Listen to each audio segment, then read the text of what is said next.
Good afternoon. My name is Joe Bandel and I am the last Rosicrucian. Today we're going to talk about Oak Advantage number 6, abandoning neo-cheaters. So we really need to know what is a neo-cheater.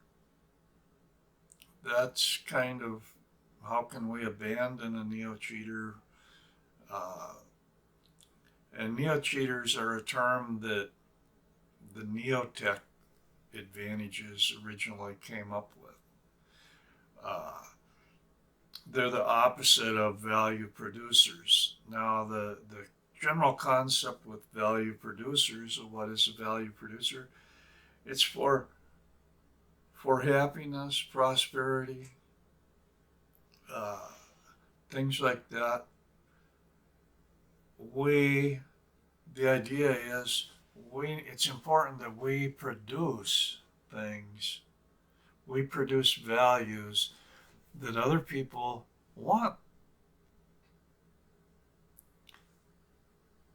And the most powerful way of doing that is doing what we're truly meant to do in this lifetime. We came into this lifetime with a purpose, with a goal, with something that we were meant to do. And when we follow our hearts, when we follow our dream, when we follow what it is that we truly meant to do, and for each one of us, that's going to be something different because we're all different. But when we do what it is that we were truly meant to do in this lifetime, it's like magic happens. It works. It helps us. We're successful. It helps our loved ones. It helps our community. It helps our country. It helps the entire world.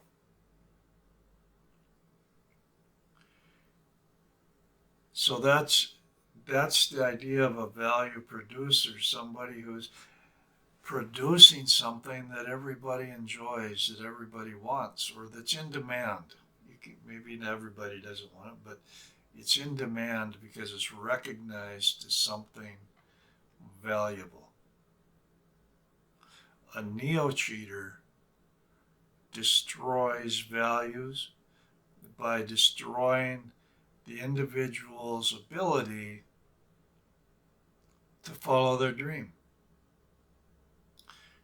And the way that they do that, the most potent way that they do that, is through the use of external authorities that say, you can't do that, you've got to do this, you have a higher priority over here.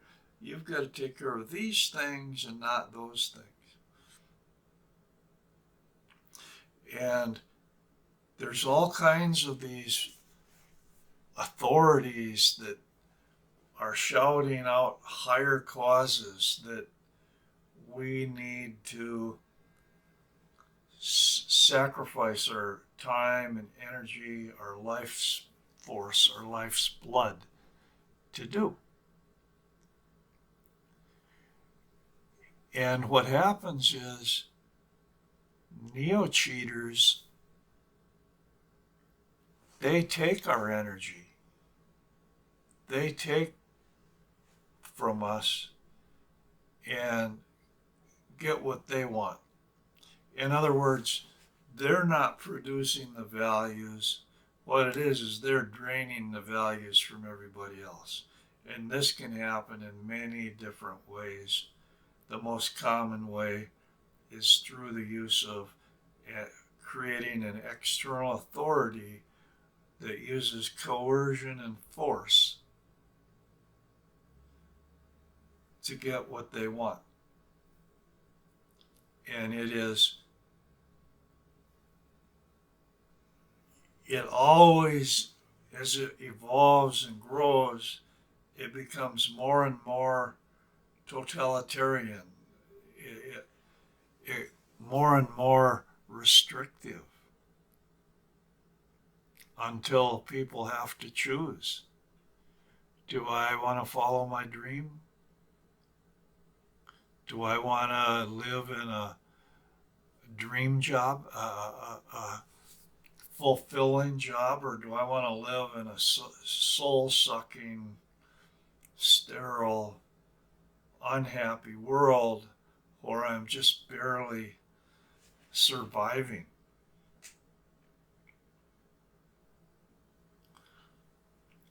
So that kind of gives an idea. Now, I've got some notes here that I took from the Neotech Advantages just to kind of see what they were saying. They said all destructive authorities and other neo-cheaters would become powerless if the value producers withdrew their support and simply said no.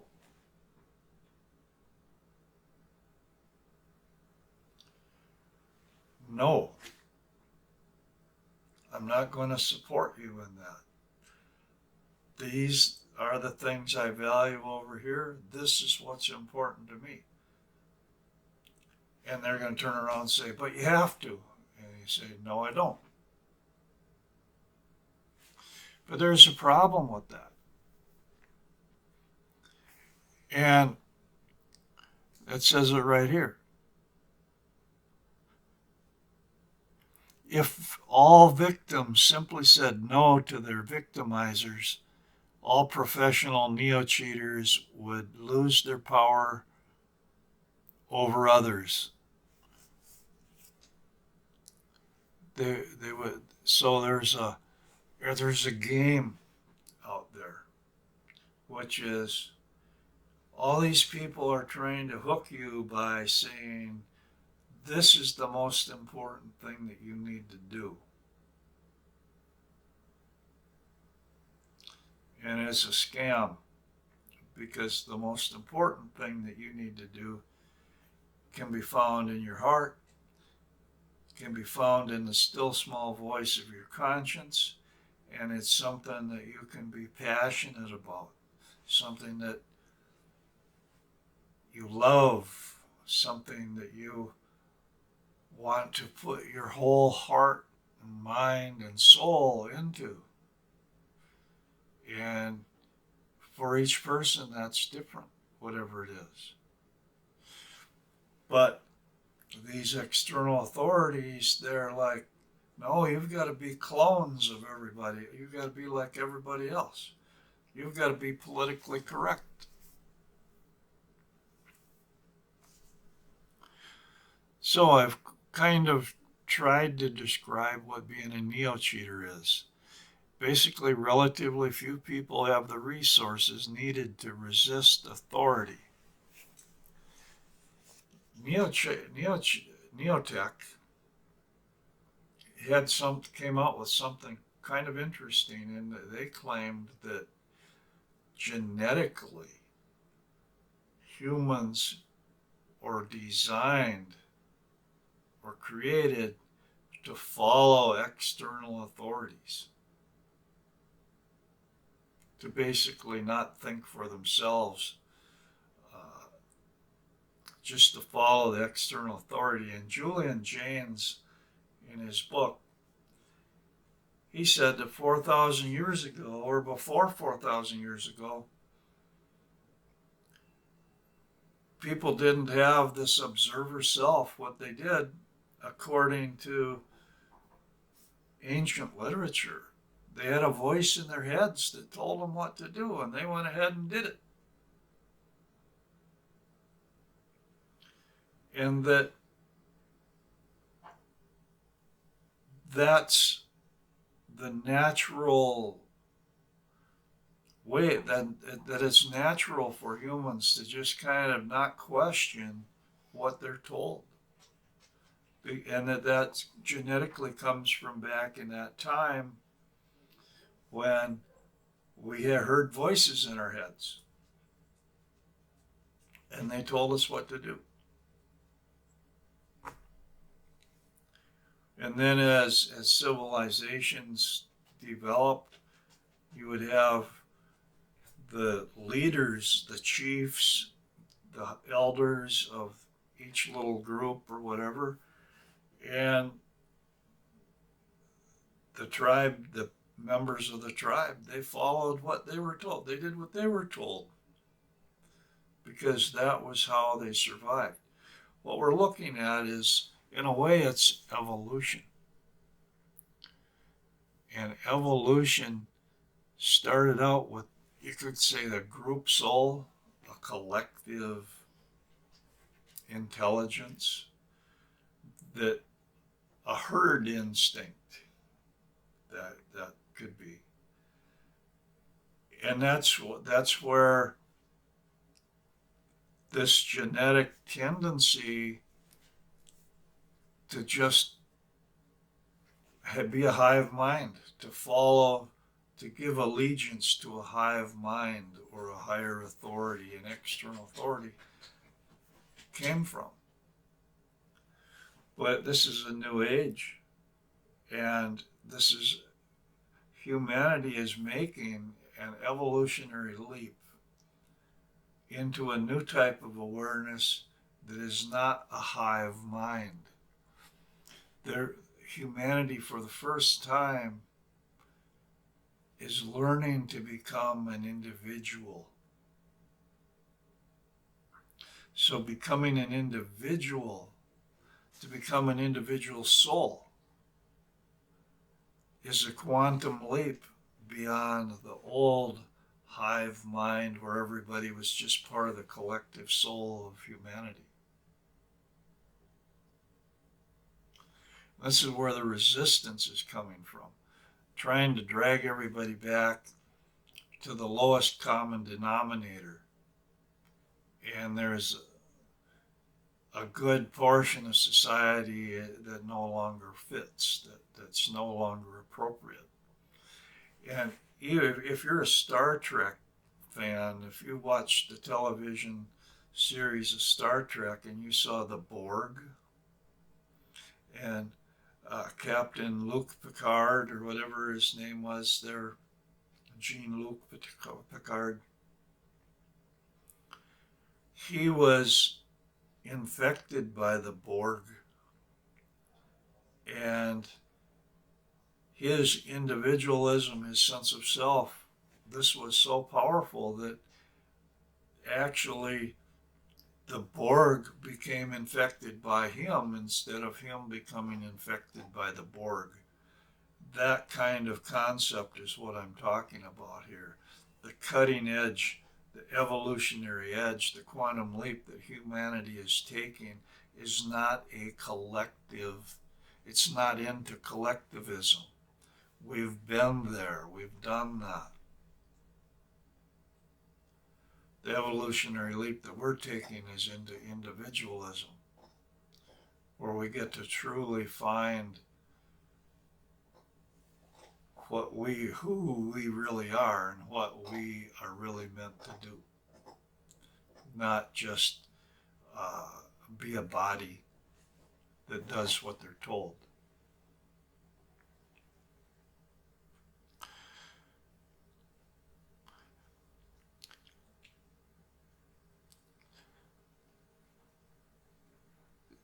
So external authority always becomes a destructive machine when the majority unthinkingly or out of fear accept, obey, and follow. All the commands and wishes of some external authority. In other words, politically correct, they're just ants. They do what they're told and they don't have to think about it. And this is the problem that our society is facing, because people are not following that internal compass. they're not following the inner, still small voice of their conscience. And to a neo-cheater, that is the most dangerous thing that can have that the population can do, because if the population, if the individuals are following their own dreams, if they're following their own still small voices of their conscience, they won't be listening to the neo-cheaters, and then the neo-cheaters won't be able to live off of them. Neo-cheaters treat other humans like cattle. Neo-cheaters are they're the powers that be, if you will. They're the ones that think they have the divine right to rule humanity because they're smarter, or they can create a mind game that's more appropriate. See, what the neo-cheaters can do is they can create a mind game or a mind reality that is so vivid and so real it entraps the average person, because the average person is not smart enough to figure it out. They're not smart enough to find their way out of it. But the ordinary person has their feet on the ground and they have a certain amount of common sense. They have a certain amount of objective reality. And they have a heart. And the heart tells them when something's wrong. Their heart can tell them when something's right. You have a mind-heart connection that needs to be developed.